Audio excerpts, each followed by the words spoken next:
What if the world's next sovereign debt contract isn't priced in dollars, but in grams of gold? Not indexed to gold, not backed by gold, denominated in gold, where 100,000 grams is the exact, unchangeable unit of account, just like USD 1 billion is today? That what if isn't theoretical. It's the gap between what's been built and what's been left blank. Because when you hear sovereign sucking, you might assume it's a break from dollar finance. A step towards something new. But look at the contracts, not the press releases, and the illusion becomes clear. Malaysia's April 2021 sovereign sustainability sukuk was explicitly USD 800 million. Its prospectus cover says USD. Clause 4.2 is unambiguous. All payments shall be made in United States dollars. Principal, profit, penalties, settled, penalized, and enforced in USD. Indonesia's November 2023 $2 billion sukuk? Dollar denominated. Its repayment cost swung with every USD, IDR move, exposing taxpayers to the same FX volatility that triggered Egypt's 2019 sukuk delay, when the rupiah plunged 22% in 3 months and made dollar servicing unaffordable. Saudi Arabia's May 2024 $5 billion sukuk? Also dollar denominated. Settlement via Euroclear. Default triggers defined in USD. Every major sovereign sukuk to date follows this pattern, not as exception, but as rule. Sustainability. Islamic. Green. These are structural wrappers, not unit of account innovations. They don't redefine what 100 million means. They don't alter settlement. They don't eliminate the need for dollars to service the debt. A green label doesn't pay the bill. Only dollars do.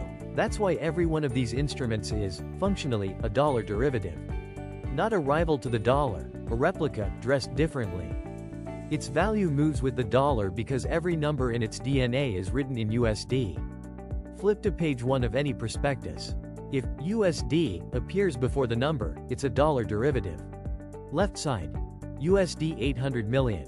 Right side, 100,000 grams of gold. One is a promise payable in dollars. The other is a promise payable in weight.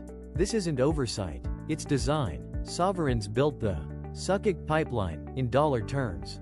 They standardized the legal structure, trustee framework, and Sharia board approvals, all while keeping the dollar as the sole measure of value, debt, and consequence.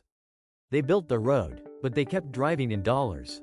And now, for the first time, the map shows an exit ramp, marked not in miles, but in grams.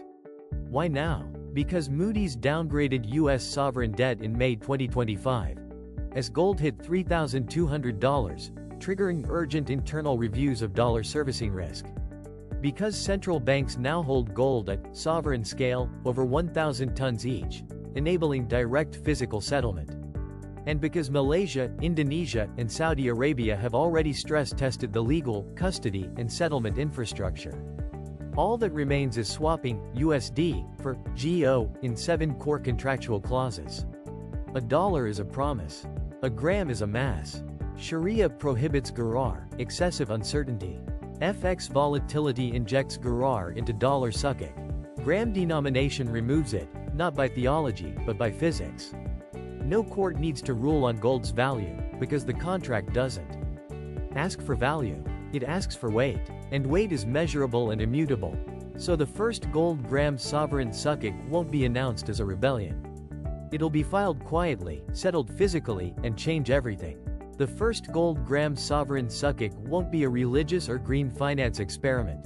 It will be the first sovereign debt instrument to treat gold not as collateral or index, but as the asterisk unit of account, marking the operational beginning of post-dollar sovereign finance. So if the first post-dollar sovereign debt instrument won't be priced in dollars, what will it be priced in? Not ounces, not tons, not backed by gold. It will be priced in asterisk grams. And that's not semantics. It's physics, law, infrastructure. Because the gram is the base SI unit of mass, the asterisk only unit defined by fundamental constants, the Planck constant, mandated in every international treaty from the Meter Convention to the IMF Articles of Agreement, and embedded in the bylaws of every major central bank including Bank Negara Malaysia, Bank Indonesia, and Sama. The IMF reports reserves in tons, but those tons are calculated, audited, and reconciled asterisk down to the gram. The BIS tracks holdings in grams. LBMA certified vaults weigh every good delivery bar to plus or minus 0.01% measured, certified, and laser etched in grams. Refineries issue assay certificates listing purity per gram.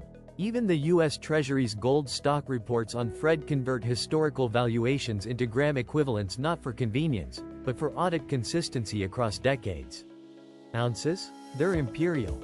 Inconsistent, fragmented, and legally invisible. There's the troy ounce, the avoirdupois ounce, the fluid ounce, none recognized in sovereign debt law. No central bank balance sheet, no treaty, no Sharia board resolution defines debt in ounces.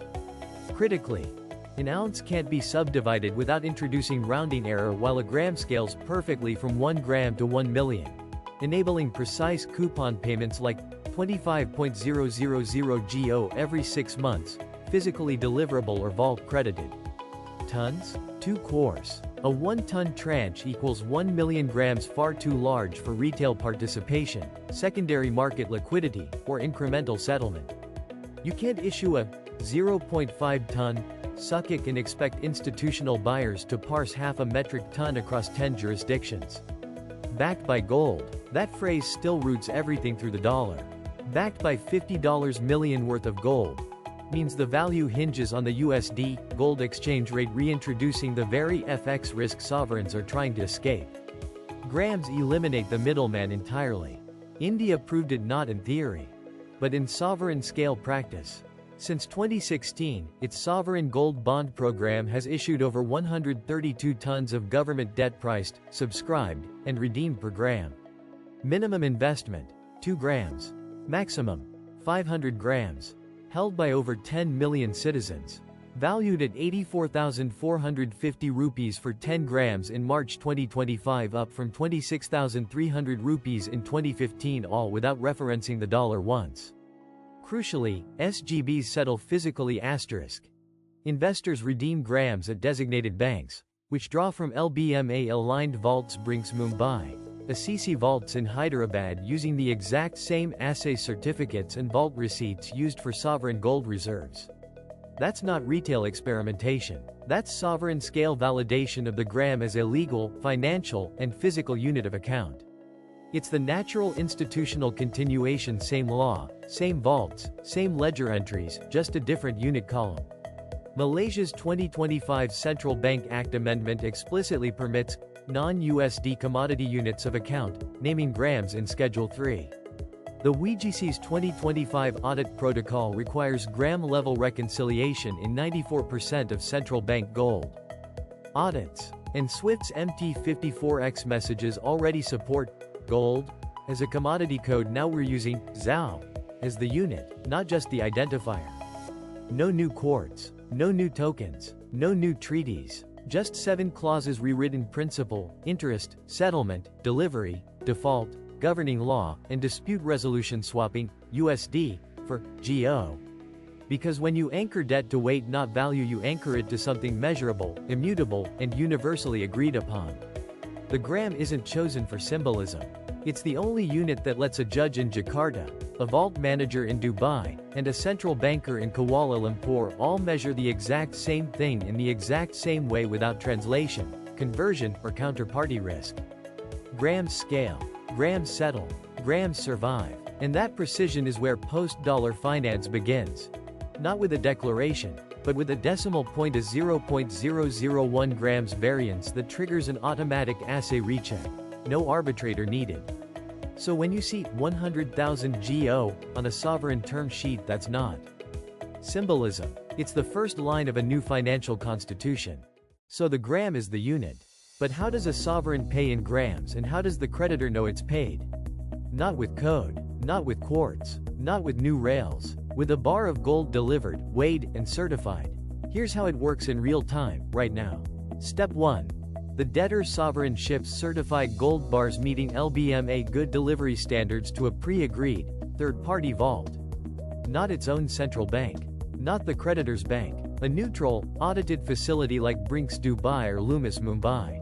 Both are already contracted by Malaysia, Indonesia, and Saudi Arabia for sovereign gold logistics per Bloomberg and Kitco reports from early 2025.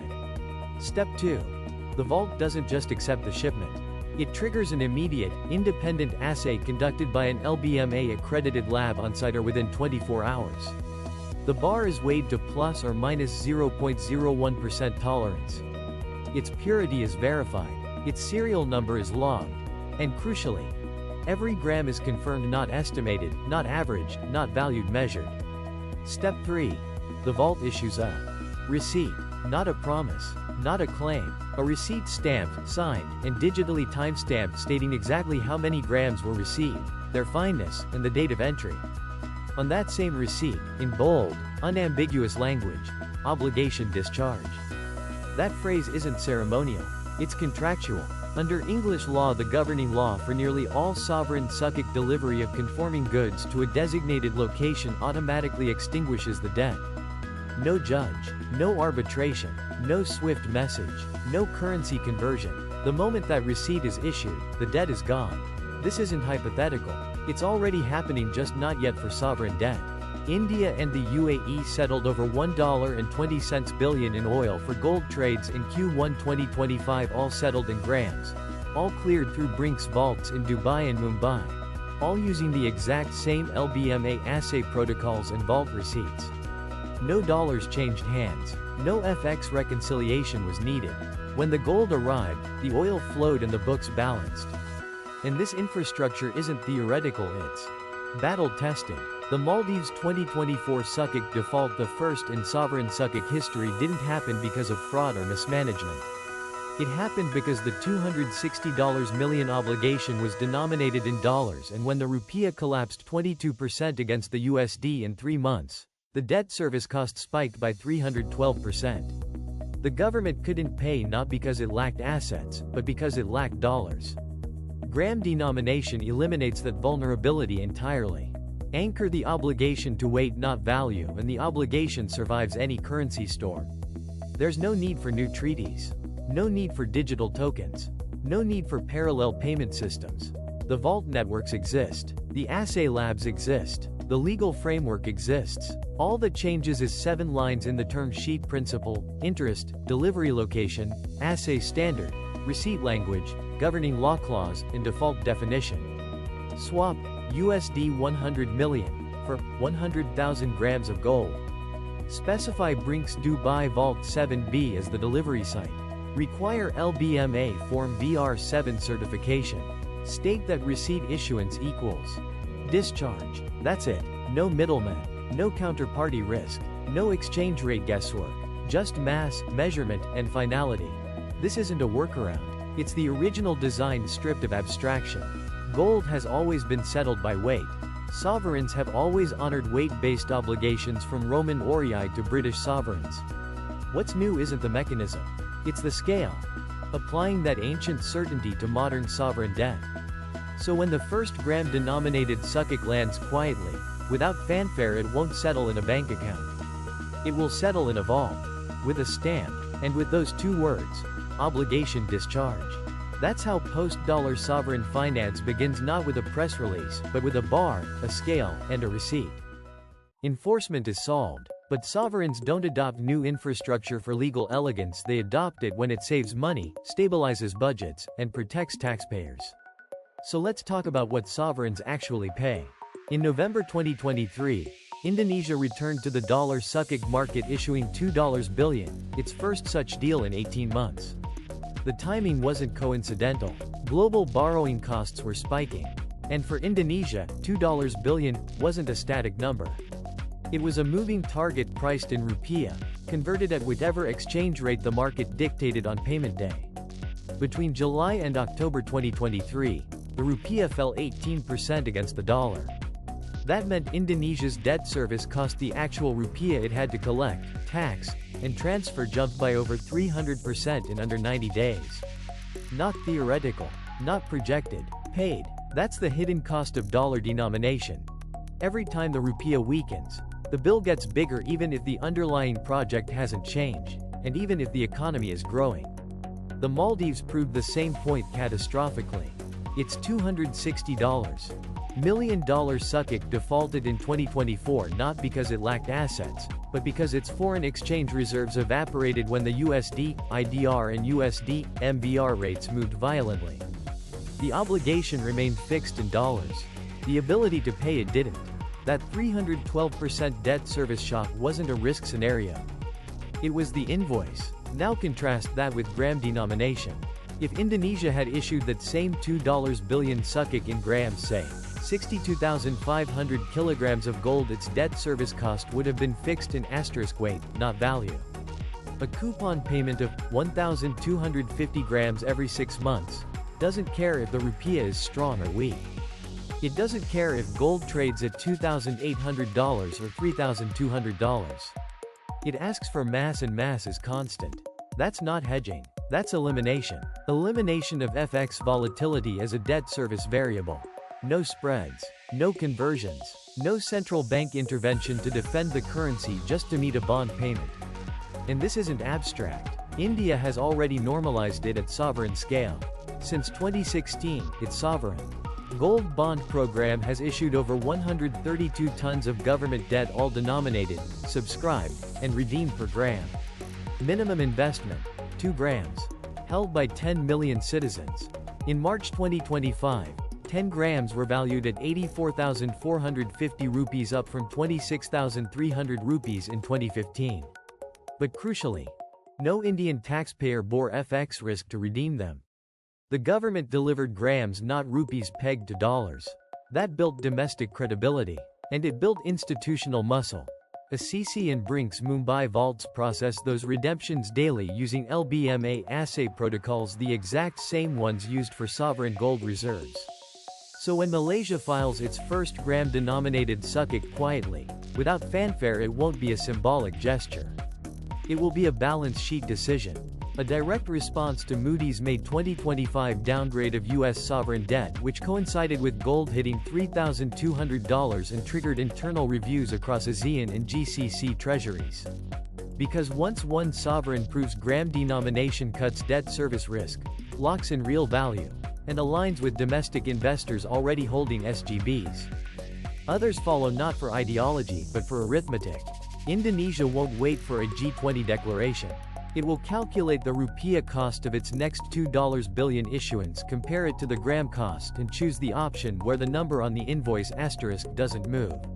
That's the debt service shield. Not a barrier. Not a protest. A simple, measurable reduction in sovereign financial risk anchored not to a currency's promise, but to a bar's weight. And that's why emerging markets won't just lead the gram shift. They'll demand it.